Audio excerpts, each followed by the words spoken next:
안녕하세요. 과거의 심판사, 현재는 소년재판의 신 혜성 변호사입니다. 오늘은 임시조치에 대해서 얘기를 해보려고 합니다. 절차가 너무 복잡하니까 이게 뭔지 모르고 당하시는 분들도 많은 것 같아서요. 그 임시조치에 대해서만 좀 집중적으로 얘기를 해보려고 합니다.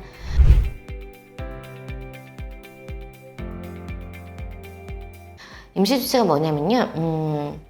옛날에는 가정 내 폭력에 관해서 사실 국가기관이 개입을 거의 하지도 않았고 할 만한 수단도 없었어요.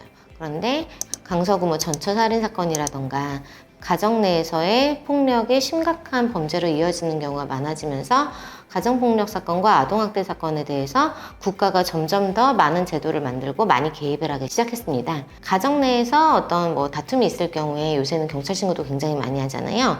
부부싸움을 하다가 경찰에 신고를 한다던가, 아이가 아빠한테 혼나다가 경찰에 신고를 한다던가, 아이가 혼나는 걸 배우자가 보고 배우자가 신고를 한다던가. 그런데 그러면 이제 어쨌든 다툼이 있는 상황이잖아요. 아마도 서로 다른 말을 할 수가 있겠죠. 이 사람은 굉장히 심각한 학대가 있었다, 폭력이 있었다. 상대방은 아니다, 그냥 한번 밀쳤다, 아니면 그냥 야단 한번 쳤다. 그런데 지금 저렇게 과장해서 주장하는 것이다.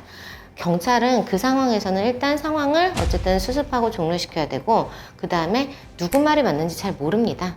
이제 그렇게 해서 경찰에 돌아갔다가 그게 큰 범죄, 특히 살인사건으로까지 비화되는 경우가 몇몇 있었죠. 그럴 때 경찰은 도대체 뭘 했냐, 좀 분리를 시켜놨으면 이런 범죄를 예방할 수 있지 않았냐, 국가는 도대체 뭘 한 거냐, 이런 비판이 항상 쏟아졌습니다. 그러다 보니까 임시조치라는 제도를 만들었고, 일단은 뭔가 폭력의 위험이 계속 이어질 것 같다 이러면은 경찰이 바로 그 사람을 분리시켜 놓고요. 바로 이제 검찰을 통해서 법원에다가 임시조치 청구를 합니다.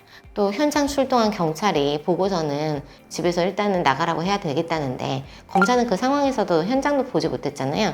그럼 검사는 법원에 청구합니다. 법원에서 잘 판단해 주시겠지. 그럼 법원은 현장 출동했던 경찰이, 그리고 그 수사를 지휘하는 검사가 청구했으니까, 또 혹시나 모를 위험성이 있으니까, 어떻게 될지 모르니까, 그러면은 2개월 동안 퇴거, 접근금지, 그리고 통신금지, 전화나 문자를 해서도 안 되는 그 조치가 법원에서 떨어지게 돼요. 근데 문제는 이걸 악용하는 사람들이 있다는 겁니다. 특히나 이혼 소송에 대비해서 정말 난데없이 갑자기 집에서 쫓겨나는 거예요. 그날 하루아침에.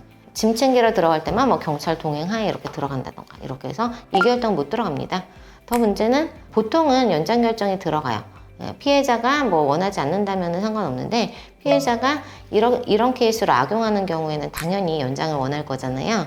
그러면은 피해자의 의사에 따라서 또 별다른 조사 없이 보통 연장 결정이 나오게 됩니다. 최장 6개월까지 내 집에서 갑자기 하루아침에 쫓겨나서 들어가지도 못하고 가족들도 못 만나는 결과가 생길 때가 있어요.